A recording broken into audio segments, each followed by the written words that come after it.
শোনো শোনো, তোমরা কিন্তু ভিডিওটা থেকে স্কিপ করে চলে যাবে না, ঠিক আছে? এটা কিন্তু তোমাদের অনেকের রিকোয়েস্টের ভিডিও, যে এই মন্দিরটাতে কীভাবে যেতে হয় পুরো ডিটেলস বলার জন্য। তো আমি এই মন্দিরটার যাওয়ার পুরো ডিটেলসটা তোমাদেরকে বলবো। যারা আমাকে ইনবক্স করেছিলে তারা প্রত্যেকে কিন্তু এই ভিডিওটা প্রথম থেকে শুরু পর্যন্ত, মানে প্রথম থেকে শেষ পর্যন্ত দেখবে। তো ওটা হচ্ছে অনেকে ঘুঘুর বন নামে চেনে, অনেকে সরবেরিয়া মন্দির নামে চেনে, মায়ের মন্দির নামে চেনে, শ্মশান মন্দির নামে চেনে, ঠিক আছে? তো যে কোনো একটা নামেই বললে হবে। কেউ যদি বা ডায়মন্ড হারবার থেকে আসতে চাও, সেই রায়দিঘিরও বাস ধরতে পারো, বা ফলতা থেকে বিজয়গঞ্জ বাজারেরও বাস ধরতে পারো। তারা বললে সেখানে হটুগঞ্জের থেকে মানে একটু ডিস্টেন্সের মধ্যে সরবেরিয়া কালী মন্দির বললে নামিয়ে দেবে।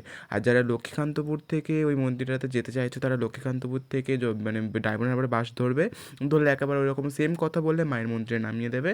আর যারা বিষ্ণুপুর অর্থাৎ রায়দিঘি লাইন থেকে আসতে চাইছো, তারাও সেমভাবে আসবে, ঠিক ডায়মন্ড হারবার যখন দেহুলা পার হয়ে যাবে, দেহুলা আর হটুগঞ্জ দুটোর মাঝখানে কিন্তু আমাদের এই মায়ের মন্দিরটা ভীষণই জাগ্রত, ভীষণই জাগ্রত মন্দির। এখানে খুব ভালো করে পূজা হয়, সবাই মন খুলে পুজো দিতে মাকে স্পর্শ পর্যন্ত করতে পারে।